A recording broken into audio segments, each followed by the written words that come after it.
Hey, Jenny Bradley here at Triangle Smart Divorce. I'm with Mark Wooten of First Home Mortgage, also here in Cary.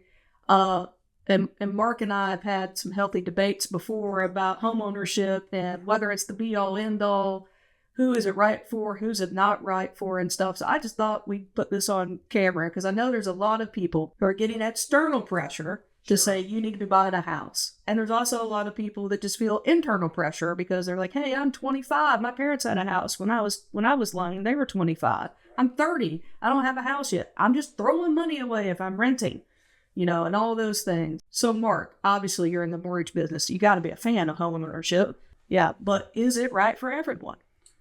You hate to say it depends, right? Because I'm a lawyer. I love that word. That's the answer though. And what it depends on is everything else from a financial perspective in order. Do you have your high interest rate debts paid down?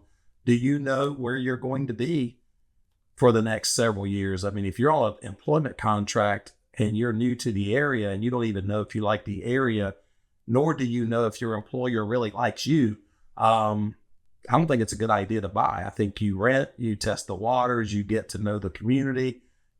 Am I going to place roots within this community? And if the answer to that is yes, and the job stability exists, then absolutely homeownership is going to cause you to have, higher net worth over time. But on the flip side, if you don't know those things and you do buy a house, you could easily get into a situation where you're having to sell at the wrong time. You're having to float to housing expenses because you've moved and maybe the market isn't as robust as it is today. And that house decision that you made 2 years earlier is coming back to bite you because it's not highly liquid. So I think there's always it depends within that answer. My favorite word as a lawyer, depends. But yeah, so I mean, I don't disagree with you that much. I think if you have student loans out the wazoo, and those usually carry a high interest rate, that I don't know that it makes sense to refinance your student loans out over 30 years so you can get yourself into a mortgage. But the bottom line is we're not your financial advisors. I think every case is different. Every situation is different. Sure. And somebody needs to look at what you want and what your goals are and what your needs are. And I think one of the greatest crises we have in America right now is that hardly anybody even has an emergency savings account set up. If you had $1,000 problem, most people are having to put that on a credit card right now, if you believe what you read on the internet anyway. It's insane, and I'm just going to give our government a hard time right now. They should be mandating financial literacy at a much higher level than some of these curriculums that they're pushing. The truth is, a cheeseburger on credit doesn't cost $10. A cheeseburger on credit costs $10 times 18% for however long you keep a balance. So the idea that we are allowing our youth to go through not just high school, but also college without any type of financial literacy is unfortunate. The idea that our government is telling the mortgage industry that we need to underwrite clients and make sure they have the ability to repay, which I'm a big fan of. That's necessary. But our same government is not telling a child asking for a student loan that they need the ability to repay that student loan based on the curriculum that they're going through, the certification that they get. The government should be underwriting the kids about how much debt they can take on based on the type of job they're likely to get when they get out with that degree. So these are just things that make people think. Mm-hmm. And I feel like anytime people are forced to sit down and think, maybe it's as simple as we don't do student loans for people who don't turn in budgets. Like how complicated is that? Like you want to buy a degree. Well, how are you going to repay it? And what's the likely income that you're going to make? And how long is it going to take? And by the way, if you do borrow for 30 years, here's the true cost. Do you really want to go through this process understanding those things? So it's just put it on paper, make sure it's clear. Yeah, I agree with that. And then the other thing is explaining compounding to people. And I don't mean interest. That's what you were talking about, but I'm talking the other way.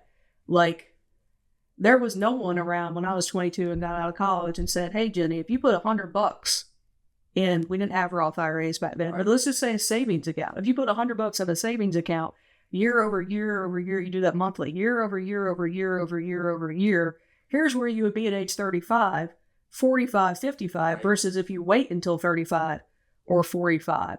So I think all of it you have to take on balance. Yes, you've got to meet your debt obligations. Yes, you've got to pay, your basic cost of living and these things, but you've also got to save. Like the old rule that I learned from Dave Ramsey, of all people, right? Mr. Total Money Manager. A couple of things, like get yourself out of this high interest rate debt first. Right. You've got to clear that because it just adds and adds and adds and adds and beats you down. Stressful. Yeah, it beats you down. You've got to put money away for emergency savings, and what that means to you, you've got to figure out what that means to you. But, standard rule of thumb, couple months at least of like your guaranteed expenses. I'm not talking about the money you set aside for Netflix or anything else, but like your housing and gas in the car to get to your job, and then if your employer has any sort of matching, you're basically being foolish if you're not putting at least what your employer will match into the retirement because of this compounding thing. Absolutely. Save like it hurts in your 20s so you can live like other people can't in their 60s.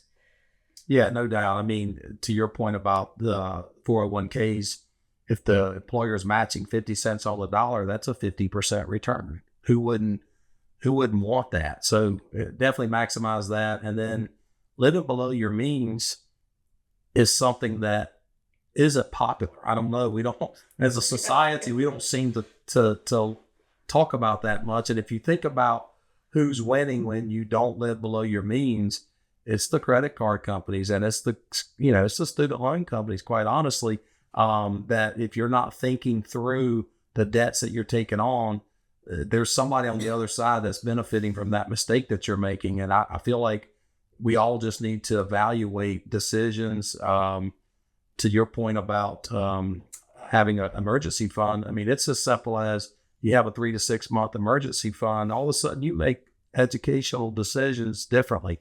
Maybe it's as simple as you choose to get a better job faster, or you don't put up with what's going on at the office because you don't have to. Right. And you feel confident going out and finding yourself a better life through employment because you've saved and you are able to approach life differently. Maybe it's the conversation with the boss that is better because you know that you have an out if it doesn't go well.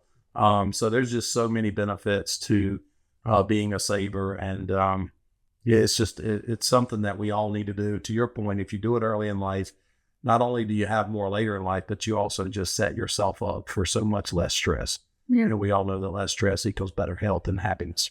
Yeah. And then to your point, when the stars align and you have your high interest rate cleared and home ownership is on the horizon as such, you will have a significant down payment, which will also reduce your debt load so that you might be able to do 75% financed instead of 90-10 or whatever you even let people do these days. And how much better do you think your decision making will be about the home that you choose if it's your money that you're putting into it? Right. If I'm putting 5% down, which is, let's call it $20,000, I'm going to just kind of make a decision that might be great. Maybe it's not, no big deal. But if I'm putting 100,000 down, I'm going to study that decision a lot deeper. And so everything about this forces better decisions and likely better outcomes for you and your family. All right. So in sum, Mark is a huge fan of homeownership with caveats. 100%. With caveats. So it turns out we actually don't disagree that much because I have a lot of the same caveats. Don't rush into home buyer. Don't rush into home ownership. I sold my house. I'm currently renting, actually, full disclosure, because I didn't know if I wanted to live in downtown Cary or not. And I said, let me move down here first before I figure out how I can live down here forever if this is where I want to be, because we moved from Raleigh to Cary. Sure. Or back to Cary, I should say. But it was a different area for me. So that was the right decision and the smart decision for me. And is my rent payment more than my mortgage payment was? Embarrassingly, yes, it is. But, it's a choice I made, so I didn't make a long-term mistake. Right. And you can afford to make the choice. And now you're able to pivot. Right. And it's appropriate to do so quite easily. But I have to ask, because I'm a big fan of downtown Cary, but I don't know if I want to live there or not either. Now, what's the verdict? I'm really liking it, but honestly, I'm wondering if I'm priced out of some of those neighborhoods. We're going to have to talk about that later. It's quite expensive, but certainly a great place to be. No, I really love it. We'll have to try to figure out how I can stay there for real. But I think the takeaway from all this for me is home ownership. Yes, you're building equity. Yes, you're building assets. You're likely saving money because your rent payment's going to be more in this market anyway than your mortgage payment may be in a lot of places. But don't enter into it if it's going to cause you more financial stress, more financial strapping, and cause you to live in a way that you can't afford to buy 4 tires for your car if you need to buy 4 tires for your car. Because that's also living above your means. Yes. Just getting irresponsibly into a house you can't really afford. Because remember, it ain't just the mortgage payment. No. It's all the cost of ownership. That's right. It's everything that comes with it. You know, I heard a stat. I think we've all heard this one, but it still blows my mind that people spend more time planning their annual vacation than they do their retirement. And this is a little off topic, but don't be that person. If you plan your retirement and your home ownership experience and your rental experience, and you plan your emergency fund, your retirement's going to be much better. And quite honestly, so is that annual vacation. I mean, I'm going to be a lot happier going on vacation knowing that I've checked some of those boxes than if I have my head in the sand about my future. So be the person that chooses to live below your means, plan accordingly, and I promise you'll have a happier life. That's great, Mark. Good advice. Words to the wise. You heard it here first from a guy that deals with money all the time and looks at income to debt ratios. He's seen it all. So this is Mark Wooten with First Home Mortgage in Cary, North Carolina. We'll drop his information below if you want to know. Again, remember, we're not financial advisors, but we've seen a lot of things in our careers as well as in our personal lives. And so it's our opinion. Take it for what it's worth. That being said, I think we have one thing in common among the many we have in common, really, but the big one is planning. We both absolutely like to control the world as best as we can.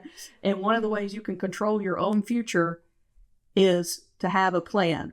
Things always going to go according to plan? Absolutely not. But if you plan, then you can pivot and you can make a new plan and move forward. Absolutely. Planning will never be out of style. So call anytime. We'd love to help. Thank you. Thank you.